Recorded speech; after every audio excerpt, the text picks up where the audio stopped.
Queridas irmãs, queridos irmãos, que Deus nos abençoe e Jesus em nossa consciência seja a nossa paz. No Evangelho de João, no capítulo 15, versículos 12 e 13, é possível encontrar o registro do seguinte trecho de um discurso muito importante de Jesus: este mandamento vos deixo, que vos amais uns aos outros, como eu vos amei. Não há maior amor que este, o de que alguém dará sua vida por amor, ou pelo bem, ou em favor dos seus amigos. As interpretações escatológicas, ou seja, aquelas da teologia que tratam das teorias finalistas, costumam atribuir sentido restrito a esse pensamento de Jesus, interpretando a doação da vida como a sua morte na cruz em favor da humanidade. Mas se nós acrescentarmos o conceito da imortalidade da alma para compreender o seu dito, perceberemos que essa doação da vida é a vigilância constante, perene, do Cristo em favor da humanidade, em todos os tempos, inclusive, obviamente, nos atuais. A vigilância de Jesus, essa vigilância, esse olhar amorosos que estão sobre nós todos os dias, são um significado profundo desse chamamento dele para que nos amemos uns aos outros como ele nos amou. E a atividade prática que mais demonstrou esse afeto de Jesus pela humanidade foi o da doação do Evangelho a nós, ou o trabalho de evangelizar, para além da compreensão dogmática, doutrinária e hermeticamente compreendida de muitas doutrinas, que ao longo da história da humanidade fracassaram no intuito de legar às inteligências humanas uma compreensão original e pura da Boa Nova. Quando nós recuamos, ou melhor, consultamos os evangelhos nas versões de Mateus, Marcos e Lucas, esses os sinóticos, e João, e em particular no primeiro, verificaremos que o Evangelho não é propriamente uma pregação moral fechada, heteronômica, religiosa. O Evangelho é um contributo de conhecimento que Jesus oferece à humanidade para a libertação da criatura humana, para a promoção da extensão da nossa consciência, para melhor compreendermos o universo, o outro e nós mesmos, porque todos nós temos na nossa intimidade o registro, o carimbo do Criador, essa marca, essa assinatura que nos faz a todos irmãos e provenientes do mesmo e divino coração. Quando nós observamos, por exemplo, os primeiros registros de Mateus a partir do capítulo 3, e percebemos a figura de João Batista pregando às criaturas, não apenas o batismo, mas a presença um pouco depois do Mestre, temos então os primeiros registros desse significado profundo do Evangelho. Porque João Batista observa as multidões que o procuram, e no meio daquela multidão ele observa a presença, por exemplo, de saduceus e fariseus. Observando a sua presença, João Batista lhes diz: quem vos ensinou a fugir da ira por vindoura? Produzi antes frutos dignos de salvação.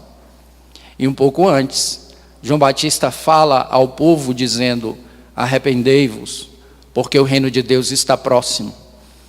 Quando nós examinamos as notícias históricas na introdução de O Evangelho segundo o Espiritismo, entendemos a profundidade do comentário de João Batista ao tentarmos compreender, ou verificando os registros, melhor dizendo, de Allan Kardec sobre os fariseus e os saduceus. Os fariseus formavam um grupo politicamente muito poderoso, que tinha uma rigidez moral muito grande na aplicação e exigência da lei. Os fariseus mediavam os interesses de Roma e da população de modo a converter essa intermediação em vantagens particulares. Exigiam das pessoas uma santidade que eles apresentavam publicamente apenas como fachada, porque internamente eram indivíduos hipócritas. Embora nós devamos reconhecer que nem todo fariseu era fariseu, neste sentido da hipocrisia. Os saduceus eram doutrinariamente indivíduos rígidos e muito poderosos economicamente. Os saduceus acreditavam nos escritos de Moisés, mas não na tradição profética, como os saduceus, ou melhor, os fariseus, que acreditavam nesses dois elementos históricos e doutrinários. Curiosamente, eram indivíduos que acreditavam em Deus, mas não acreditavam na imortalidade da alma. Para eles, a morte do corpo representava a morte da consciência, a morte da individualidade. Portanto, a ética que resultava do seu relacionamento com Deus era de produzir resultados imediatos. Portanto, eram indivíduos sensualistas, eram indivíduos que se preocupavam com os ganhos materialistas da existência.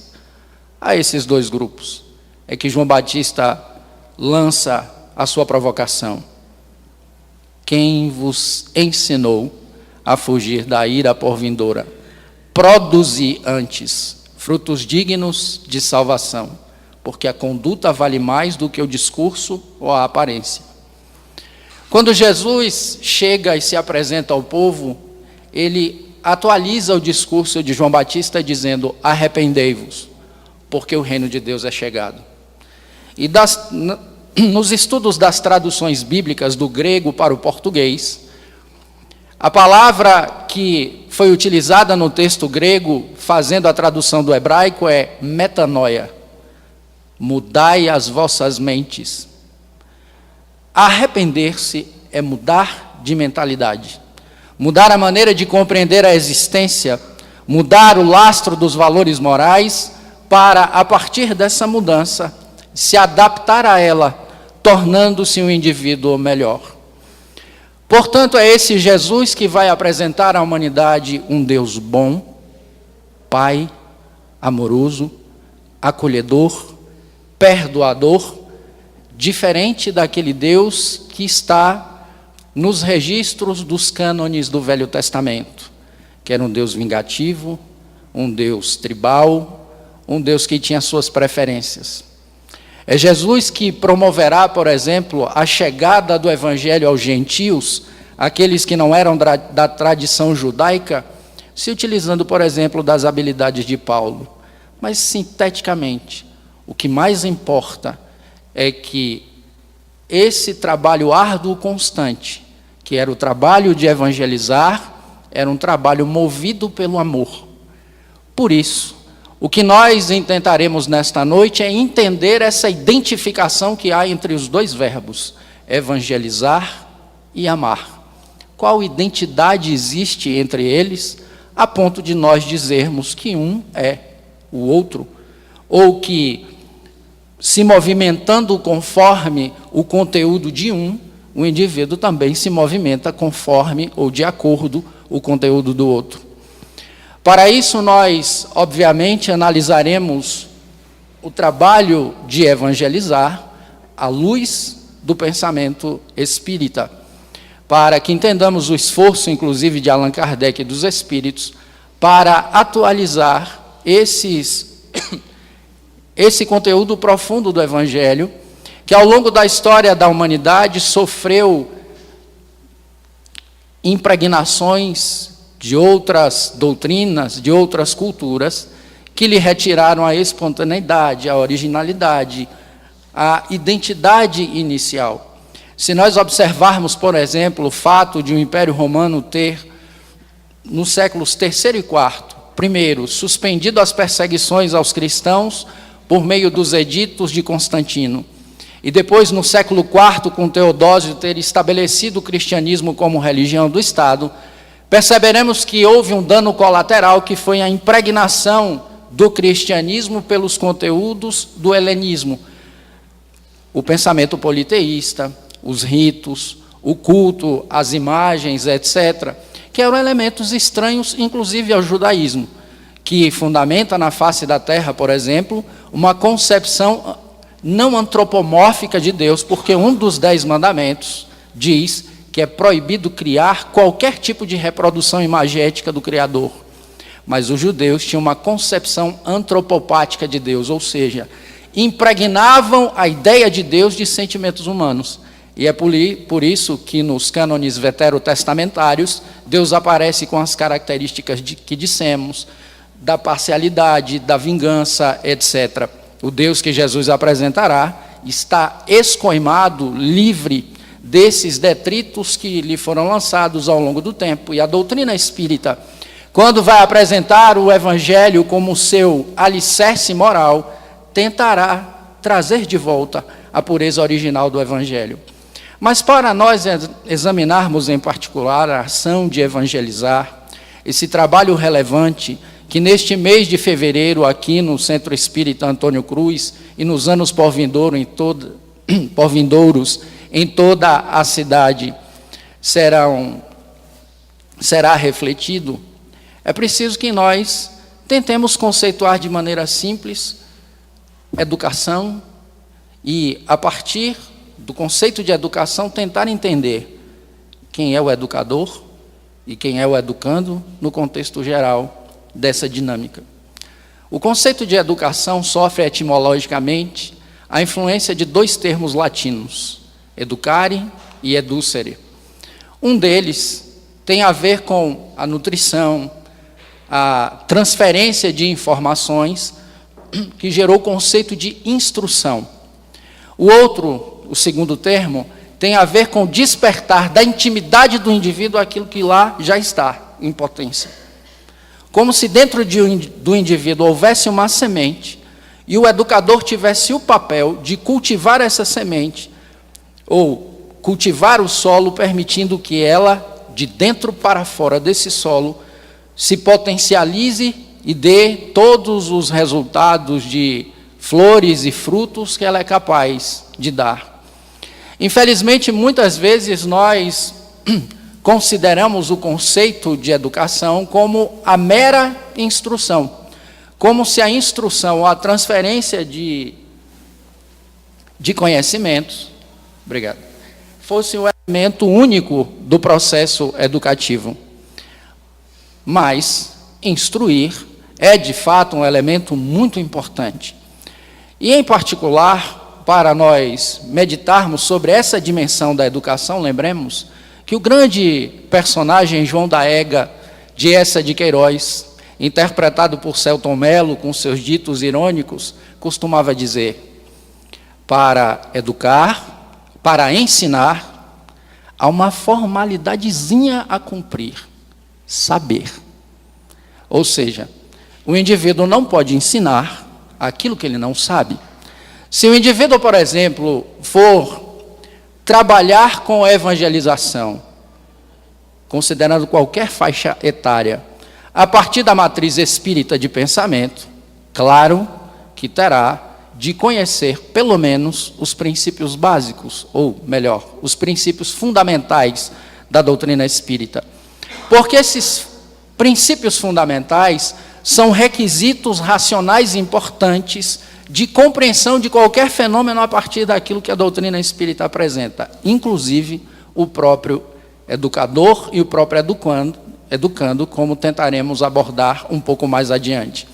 Essa dimensão, portanto, da instrução se dá pela leitura fundamentalmente e de maneira imprescindível das obras do grande pedagogo francês Hippolyte Léon Denis Rivail, Allan Kardec. Nós costumamos dizer que Allan Kardec escreveu 5 livros. Alguns chamam de codificação, outros fazem uma aproximação indevida com o Pentateuco de Moisés, etc. Mas, em verdade, contando os livros e a Revista Espírita, Allan Kardec escreveu mais de 20 obras.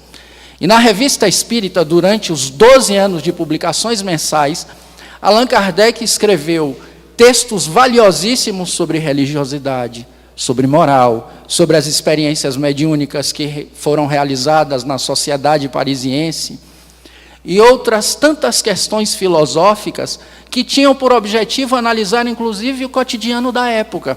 Porque a doutrina espírita, nada obstante, seja sustentada sobre elementos transcendentes, ela tem os pés assentados. Quando nós observamos, comentando fatos relacionados à organização da sociedade, da economia, da política, do mundo do trabalho, etc., eles não fazem uma análise que seja fantasiosa ou fora da realidade.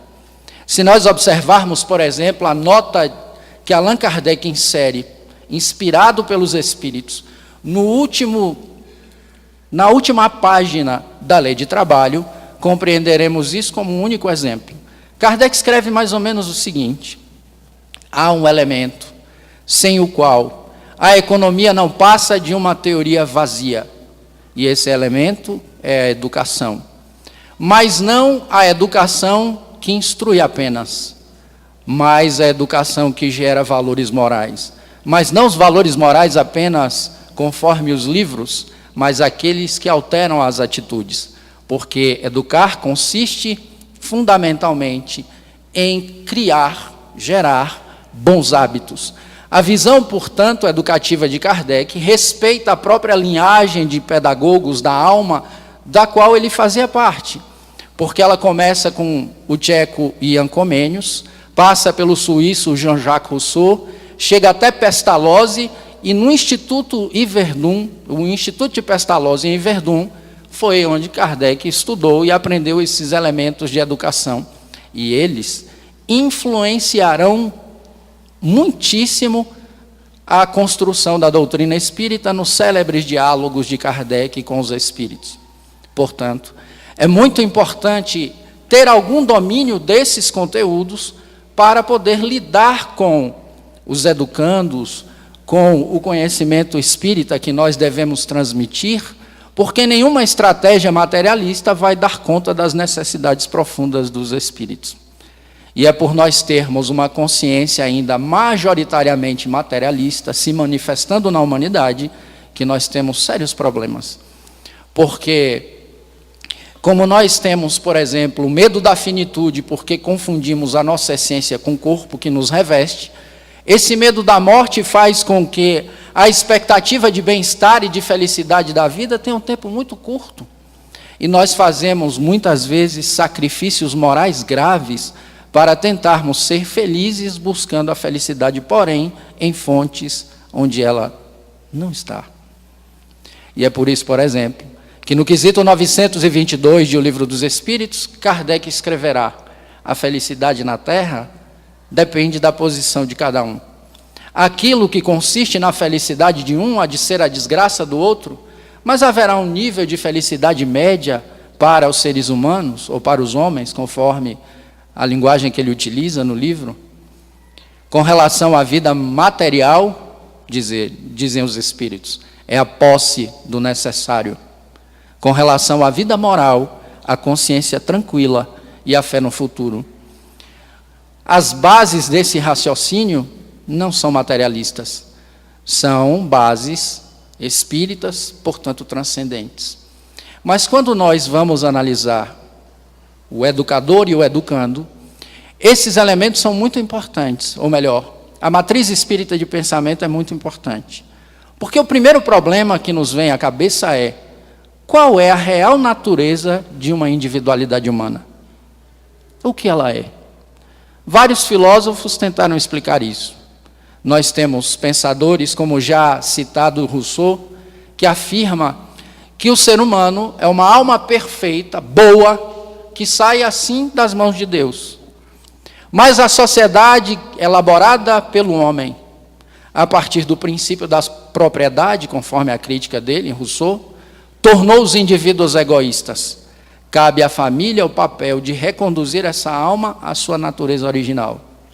Immanuel Kant, filósofo alemão, afirmava o contrário. O ser humano nascia defeituoso. Caberia à família, por meio da educação, torná-lo um indivíduo digno, honrado, moralizado. Hegel tinha a mesma concepção de Kant quanto à essência da individualidade, mas dizia que era o Estado, o fim ético por excelência, que deveria estabelecer essa correção. A doutrina espírita diz diferente. Todo indivíduo reencarnado traz tendências. Nenhum é uma tábula rasa. Nenhum. E caberá aos educadores a sensibilidade de detectar essas características, porque algumas delas vão ferir o senso comum. E os exemplos, nós podemos citar os mais variados. Há indivíduos que têm uma perversidade incomum para a sua idade, mesmo não tendo referências ambientais que expliquem aquela característica. E eu vou lhes dar um exemplo, que já dei aqui nesse mesmo espaço há muitos anos. Uma grande amiga nossa, professora de educação infantil e ensino fundamental, tinha 2 alunos na escola.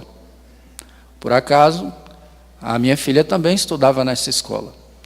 E um dia, eu fui até lá e vi esses 2 menininhos durante o recreio. Eles gostavam muito de brincadeiras com armas, etc. Até aí, tranquilo. Porque nos desenhos animados, nos filmes, etc., há esse tipo de representação. Mas eu percebi que eles esperavam, e ambos eram loirinhos, e um tinha aquele cabelo de anjo de igreja, enroladinho assim. Eram bonitinhos, quem olhasse imaginavam que eram muito ternos, dóceis, etc.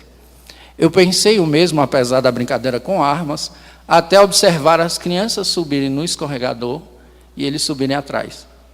Antes da criança descer pela lâmina, eles empurravam com o pé, a criança despencava no chão e eles ficavam rindo. E eu perguntei a ela se aquela característica se aquilo, aliás, era uma ação pontual, era uma característica. É uma característica, Ricardo. Quando tiver tempo, vem à tarde que eu vou lhe mostrar o desenho de um deles, os desenhos. Tá bem. Um dia eu fui, por coincidência, quando eu me sentei no pátio esperando por ela, o pátio estava vazio, um deles saiu. Ele ficou correndo, se escondeu atrás de um banco, embaixo de um banco, ficou olhando para mim, eu fiz de conta que não vi, para que ele se expressasse espontaneamente e eu pudesse detectar alguma coisa estranha que explicasse aquela violência. A minha amiga sai da sala, me vê, me cumprimenta e fala: espere, eu vou trazer os desenhos. Eu vou descrever um deles. O menininho devia ter entre 7 e 8 anos de idade. Numa folha de papel ofício, nessa posição, ele desenhou alguns personagens. O personagem do meio estourava com um revólver a cabeça de um que estava à sua esquerda. Com uma faca na mão direita, ele degolava um outro que estava à sua direita. Mas com um dos pés, ele pisava no pescoço de um outro caído e separava a cabeça do corpo. Eu tomei um susto, obviamente. Fiquei perplexo e perguntei a ela depois se havia algum tipo de referência familiar que explicasse aquele nível de agressividade. Ela me disse: não. Não há nada, os pais têm um relacionamento harmônico. Eles estão em paz, felizes, etc. Eles têm, tanto ele quanto o outro, tem essa tendência à perversidade. Mas há outras espécies de manifestações também que ferem o senso comum, como, por exemplo, o dos superdotados, indivíduos com 4, 5, 6 anos de idade, cuja habilidade musical, matemática, esportiva, filosófica, etc., extrapola em muito a condição comum. Vários deles, inclusive, sabem, mas não sabem porque sabem o que sabem. O seu saber é algo que só o princípio da reencarnação é capaz de elucidar, porque, por enquanto, para a ciência, é um mistério a explicação sobre esses elementos. E muitas vezes nós, por vaidade, temos dificuldade de lidar com esses indivíduos. Porque a nossa vaidade intelectual, por exemplo, nos impede de aprender com pessoas que estão existencialmente abaixo da nossa referência de normalidade. Se o indivíduo é culturalmente menos que nós, na nossa avaliação, nós imaginamos que não podemos aprender nada com ele. Se for uma criança, então, muito pior. E eu me lembro, aqui no Centro Espírita Antônio Cruz, que nós tínhamos um jovem que apresentava essas características. É certo que ele tinha algumas dificuldades de trato com as outras pessoas, era um tanto arrogante, mas vi várias vezes amigos se sentindo ameaçados e dizendo: se fulano for para a sua sala, não permita que ele fale muito, porque senão ele vai tomar conta do espaço. E aí ninguém fala mais nada, e ele vai ficar naquele exibicionismo, etc. Se nós tivéssemos o cuidado de ler a legislação que trata dos direitos dos excepcionais para mais e dos excepcionais para menos, perceberemos que todos têm as suas fragilidades. Uma criança de 4 anos de idade que sabe trigonometria, ela ainda precisa caminhar com segurança. Ela ainda precisa de orientação para dormir na hora certa, para tomar banho, para se alimentar. Pode ter dificuldades emocionais. A nossa vaidade não pode ser maior do que a necessidade de observar essas fragilidades que o indivíduo apresenta. E é por isso que, para englobar os dois no mesmo trato amoroso educativo, nós gostamos sempre de repetir um conceito que foi elaborado pelo grande pedagogo já citado, Henri Pestalozzi. Pestalozzi, quando escreveu as suas obras de pedagogia, a certa altura elaborou o seguinte conceito: o conceito de amor esclarecido. Dizia ele sobre o amor esclarecido: todo educador deve ter pelo seu educando um amor como lhe teria a própria mãe. Deve observar não só as suas necessidades de instrução, mas as suas necessidades de higiene, sono, alimentação, banho. Deve, portanto, revestir a sua atividade pedagógica de muito carinho. Mas deve ter a capacidade de enxergar os seus piores defeitos. Essa é a parte do esclarecimento. E mesmo assim, continuar amando-o. Por pior que sejam os defeitos que a criatura apresente, o educador nunca deverá desistir do trabalho de educá-lo. Porque educar exige autoeducação. Ninguém educa o outro sem educar-se. E o trato com as pessoas que não são ásperas, e é por isso que o Evangelho insiste tanto nessa reunião de contrários, exige de nós um vigor de alma que não é conquistado por raciocínio egoísta, por conduta egoísta. Imagine, por exemplo, um indivíduo que queira se tornar generoso, mas ele tem a fragilidade de precisar da recompensa emocional dos outros, e ele vai ser generoso com uma pessoa ingrata. Qual é a recompensa emocional que ele vai receber? Como reforço positivo para mudar de postura? Nenhuma. E é por isso que o Evangelho tem ensinamentos tão altos e tão distantes da nossa elaboração lógica comum. Porque o Evangelho exigirá de nós, inclusive, o amor aos inimigos.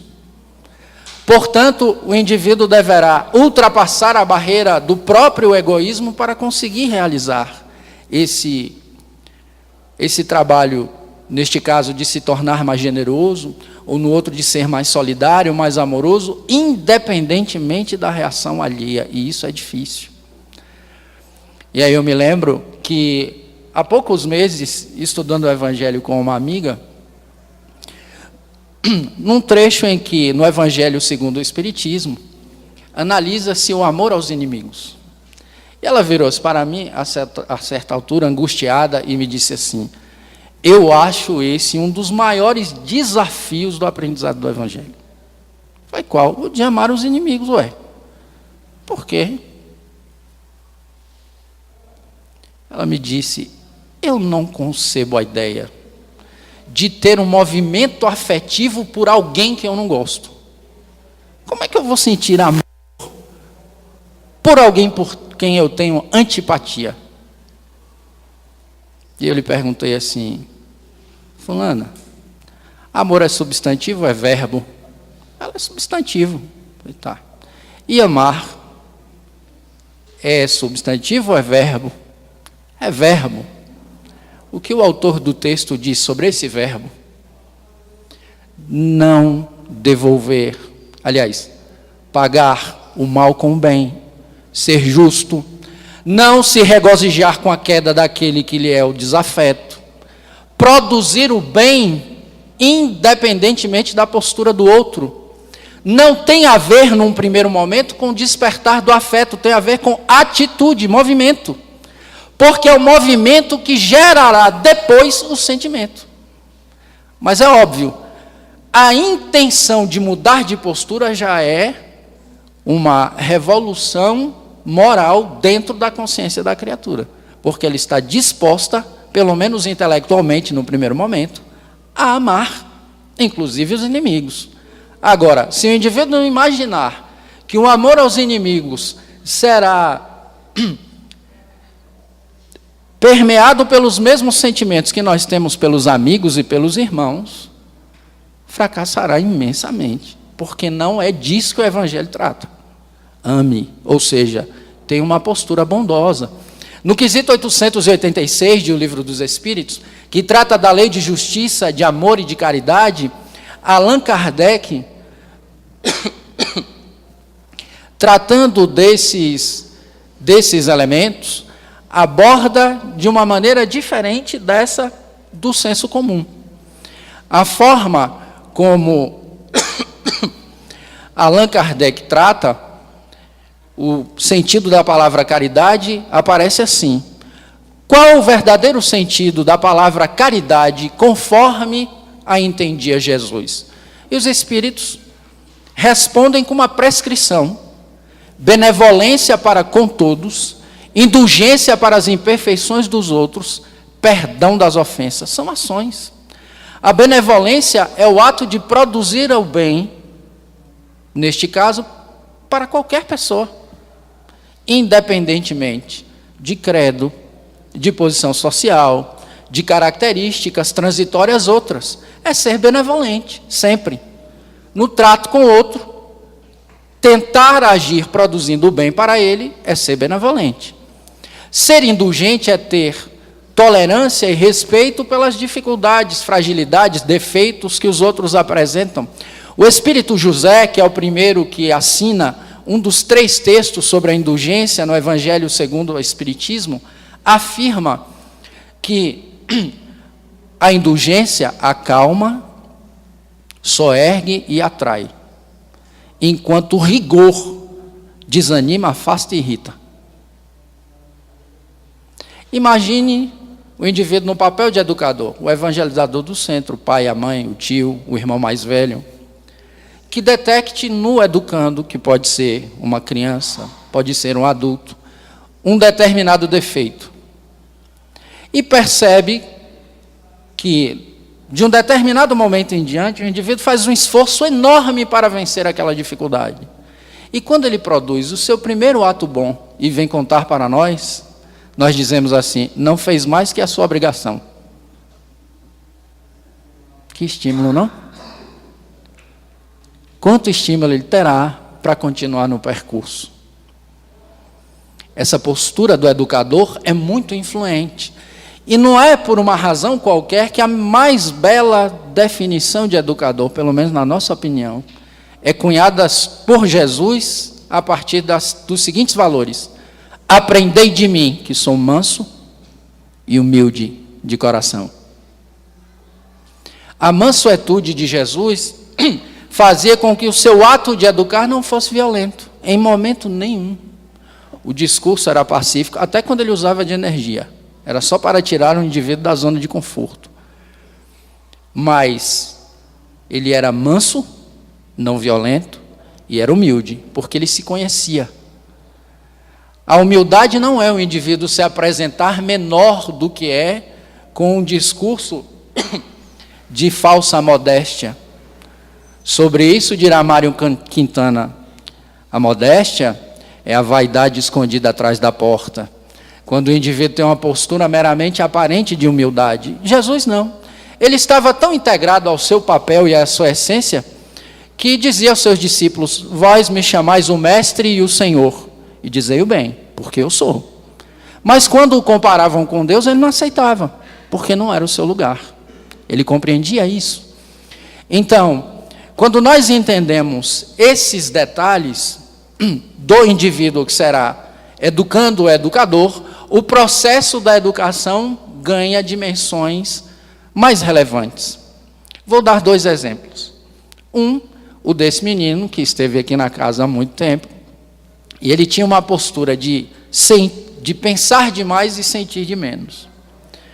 Em 2 oportunidades, nós nos divertimos muito, eu mais que ele, porque ele estava muito angustiado no dia.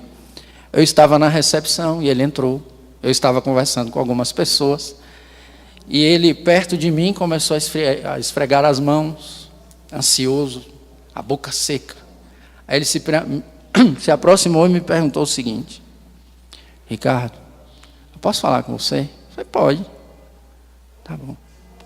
Eu percebi que ele estava incomodado com a presença dos demais. Eu saí e ele me fez a seguinte pergunta filosófica: como eu faço para dizer a uma menina que eu estou sentindo alguma coisa por ela? Ele quase morreu para me perguntar isso.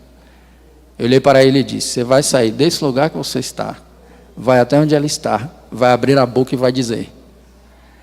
Ele quase desmaiou na hora. Ele disse: não, só isso. Eu disse: só isso. Você tem alguma outra sugestão? Porque a minha é essa. Rapaz, vai dar trabalho, viu? Eu falei: pois é. Pense em como vai resolver. No outro dia, ele chegou mais angustiado, com um problema grave. Nós subimos para conversar. Ele se sentou, começou a falar, e até para chorar ele tinha dificuldade. A certa altura ele me perguntou assim, ele me disse algo e eu lhe perguntei o seguinte: fulano, o que você sente sobre isso? E ele começou a realizar um voo filosófico para me explicar. Demorou uns 5 minutos. E creiam, ele é muito inteligente. Usou vários conceitos sofisticados de filosofia para falar, e eu fiquei aqui esperando o pouso dele, ele voltar à realidade e tal. Quando ele voltou, eu lhe disse o seguinte: fulano, eu não estou perguntando o que você acha, eu estou perguntando o que você sente. O que você sente? Ele me disse: puxa, eu podia usar uma palavra, não é? Eu falei: é. Dê nome ao seu sentimento. Foram 5 minutos de silêncio. Até hoje eu me comovo profundamente quando lembro. Porque ele não conseguia achar um nome para o que sentia. Porque vivia muito aqui e pouco aqui. Depois ele achou, mas demoraram eternos 5 minutos de sofrimento. O outro exemplo tem a ver com os nossos papéis na existência, na relação ensino-aprendizagem. Se nós tivermos a vaidade de imaginar que nós sempre ensinaremos e jamais aprenderemos com os outros, nós obliteraremos o sentido e a dinâmica complexos da educação. Essa mesma professora Carla, e eu já contei essa história várias vezes e vou repetir, me contou uma história muito interessante que eu reproduzi na sexta-feira para os trabalhadores do CIG, aqui da casa, que trabalham com infância e juventude. Ela, durante 3 anos, trabalhou com alfabetização e tinha numa das salas de aula, uma aluna que tinha síndrome de Down. Eu vou chamar a menina de Maria. O nível da síndrome de Down lhe impedia o desenvolvimento cognitivo normal. Ela não conseguia contar, não conseguia escrever, tinha uma coordenação motora muito prejudicada, e dentro do seu lar havia sofrido uma tentativa de violência sexual. Graças a Deus o ato não foi perpetrado, mas ela se tornou uma criança desconfiada, ela não conversava com ninguém. Mas durante esses 3 anos, conversando com a amorosa professora Carla Faria, ela adquiriu uma relação de confiança. Mas depois de 3 anos tentando ensiná-la a ler e escrever e contar, a professora Carla olhou para ela numa tarde e lhe disse: fulana, Maria, eu não aguento mais. Nós duas vamos ficar velhinhas aqui na alfabetização e eu não vou conseguir lhe ensinar nada. Você não consegue contar, não consegue escrever, não consegue ler. Eu estou cansada. Ficaremos as duas, velhinhas, aqui dentro, tentando isso. A menina olhou para ela, com aqueles olhinhos orientais, típicos. Ele disse, não com essa linguagem que eu vou usar, porque eu não me lembro da original. Mas a ideia é exatamente esta. Eu aprendi, tia, a comer bolacha recheada sozinha. E ir ao banheiro e me limpar sozinha, para que os outros não rissem de mim. E foi a senhora que me ensinou. Ela começou a chorar. Olhou para mim e me disse, Ricardo, o que ela me disse valerá pelos 32 anos de magistério que eu terei pela frente. Aí eu pergunto, quem é professor? Quem é aluno? Depende. Depende da hora, depende da lição, depende do lugar. Portanto, o educador tem de ter a lucidez, não só de ouvir, mas de escutar o seu educando. E escutar exige perceber, vê-lo, não só superficialmente, mas enxergar o seu coração, a sua alma. As nossas crianças e os nossos jovens estão atualmente submetidos a uma sociedade hostil que nós criamos. O produtivismo tem obrigado as crianças a se ocuparem com inúmeras tarefas numa idade incompatível com o seu nível de compreensão da vida. E isso é muito cruel. Qual é a obrigação de produtividade que uma criança tem? Dentro dessa lógica, inclusive, não cabem crianças e não cabem idosos. Como nós vamos lidar com isso? Os maiores indicadores de homicídio no Brasil hoje estão na faixa jovem. A inversão da pirâmide etária no Brasil, que em 20 anos terá o triplo de idosos, se dá por 2 razões. Melhoria da qualidade de vida, ou da expectativa de vida, melhor dizendo, qualidade não, expectativa, e a morte dos jovens que ficam no centro da pirâmide. Todos os dias nós, aqui do município, se quisermos, encontraremos uma notícia de um jovem morto por envolvimento com o tráfico de drogas. Os pesquisadores da área da administração, em particular da gestão de pessoas, lidam atualmente com um grande problema, que é o vazio existencial que o jovem sofre por continuar escolhendo profissões, por elas serem bem remuneradas ou por serem profissões do futuro, sem observarem a vocação.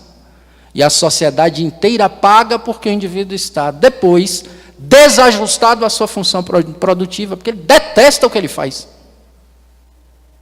Odeia o que faz. Mas isso é resultado do pensamento racional utilitarista com o qual nós fundamentamos as bases da sociedade. Nós não temos maturidade suficiente, e eu estou me referindo ao mundo inteiro, sem nenhuma condenação, para tomar decisões que incluam os outros. Qual é a mentalidade comum sobre o que é justo que nós observamos? Se algo me beneficia ainda que prejudique o resto, para mim, é justo. Se por acaso beneficia os demais, mas fere meus interesses, é injusto. É claro que isso não aparece conscientemente muitas vezes, mas as decisões refletem essa visão sectarista. Aí quando nós pensamos em Jesus, vemos um abismo. Amai-vos uns aos outros, como eu os amei. Ouviste que foi dito aos antigos, amarás os teus amigos e odiarás os teus inimigos. Eu, porém, vos digo, amai os vossos inimigos, bendizei os que vos maldizem, orai pelos que vos perseguem e caluniam. E quando a gente pensa numa pessoa que nos é antipática, meu Deus do céu.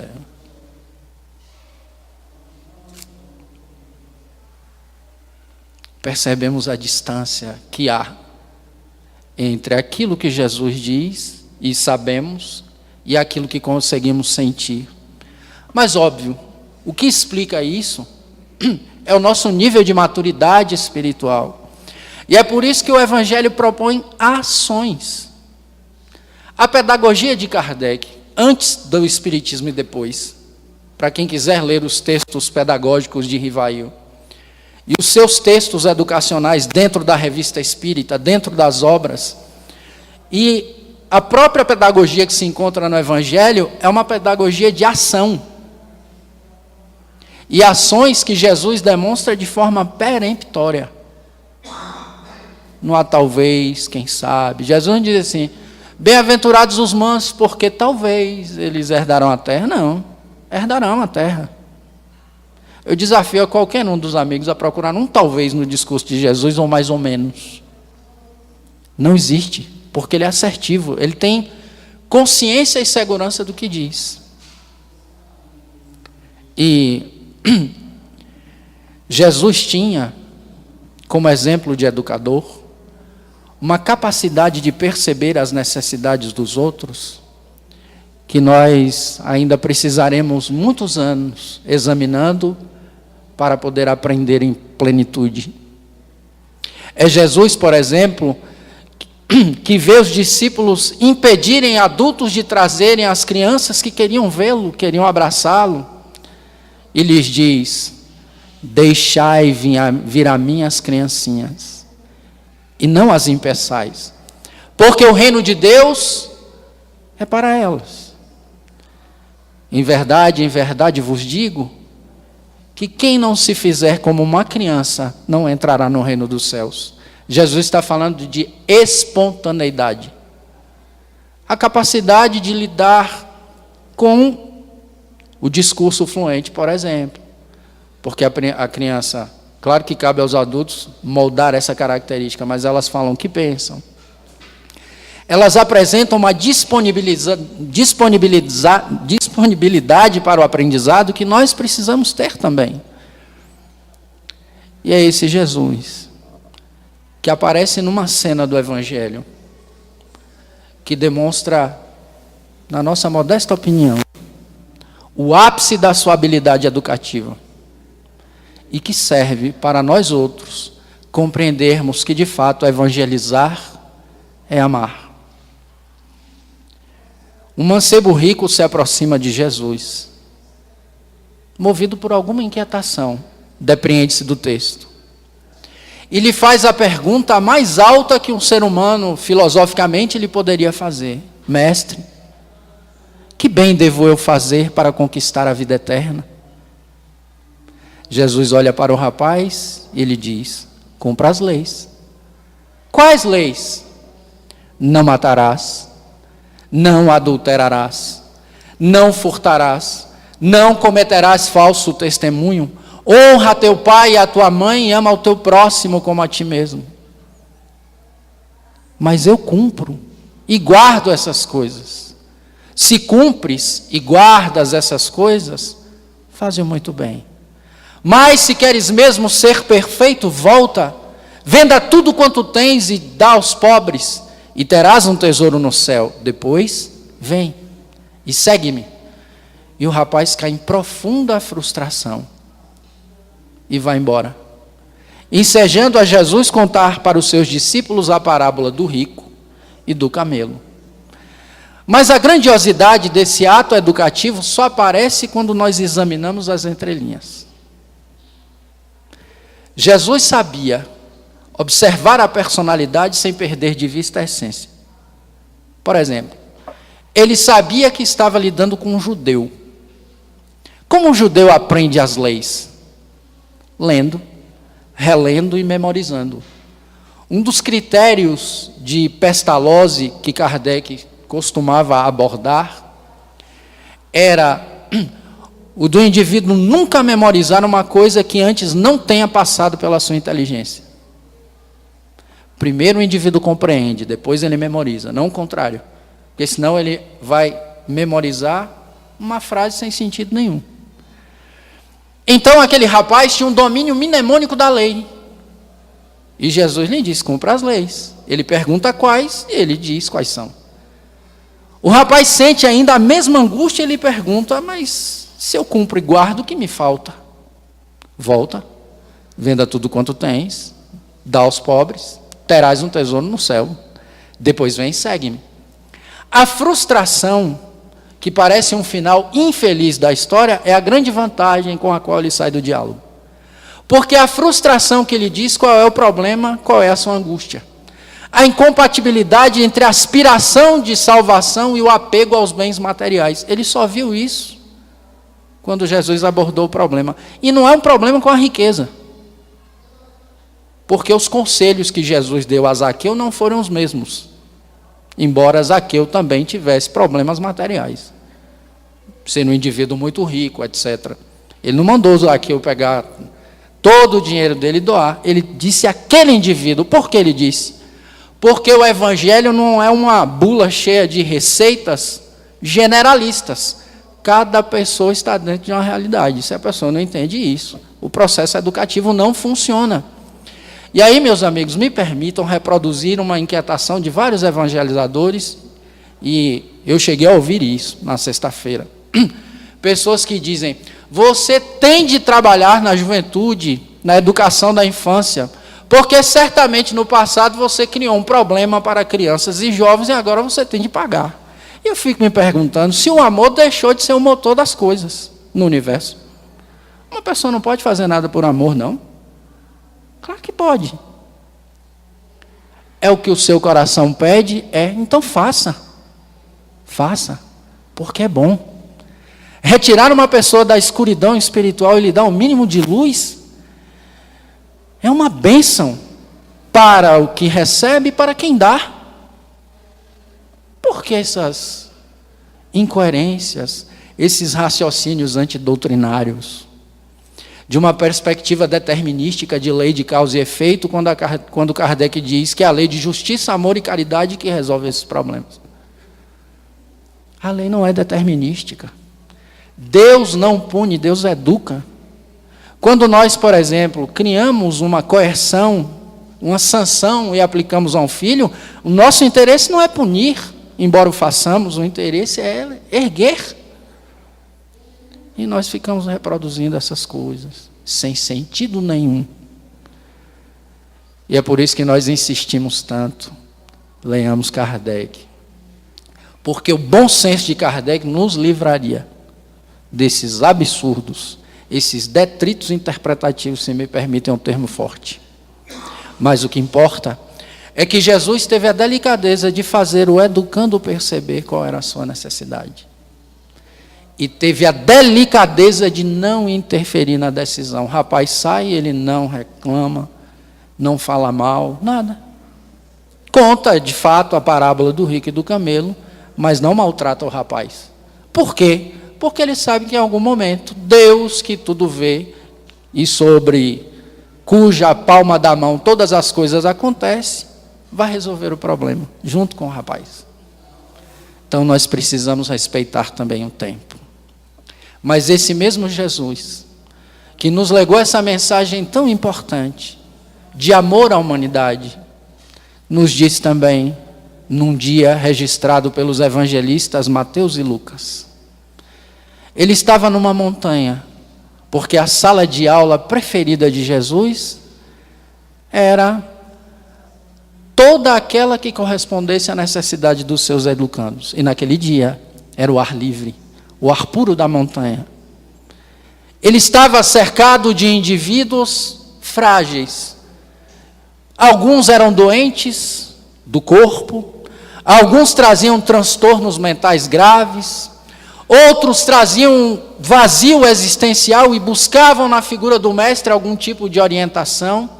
Alguns queriam saber se ele era um profeta ou um homem desonesto. Cada um trazia um ponto de interrogação dentro da alma e um vazio profundo que precisava da água e do alimento que só ele poderia legar para mitigar aquela sede e matar aquela fome. E olhando para aquelas pessoas simples, Jesus lançou um desafio que ultrapassa a barreira do tempo e chega até nós. Quando lucidamente nós analisamos essa cena do Evangelho com a profundidade que ela merece. Porque Jesus olha para aquele povo e diz: vós sois o sal da terra. Mas se o sal for sem gosto, insípido, com que se há de salgar? Para nada mais serve, a não ser para ser jogado fora e ser pisado pelos homens. Vós sois a luz do mundo. Não se pode esconder uma cidade edificada sobre um monte, e nem se acende uma lâmpada e a põe no alqueire, mas no velador, e ela ilumina a casa inteira. Assim, pois, resplandeça a vossa luz diante dos homens, para que vejam as vossas boas obras e glorifiquem a vosso Pai que está nos céus. Jesus espera de nós que sejamos, apesar das nossas imensas dificuldades intelectuais, morais e afetivas, os agentes de transformação da humanidade. E a força motriz para esse trabalho é o amor, que se conquista por meio do amar, quando também o indivíduo se auto-evangeliza e evangeliza o outro. Para alcançarmos isto, essa condição de nos evangelizar dia após dia e também ao outro, roguemos a Jesus, o educador manso e humilde de coração, para que ele seja o calor maior das nossas aspirações a cada segundo e a imperecível luz de nossa consciência. Deus os abençoe e guarde. Muita paz.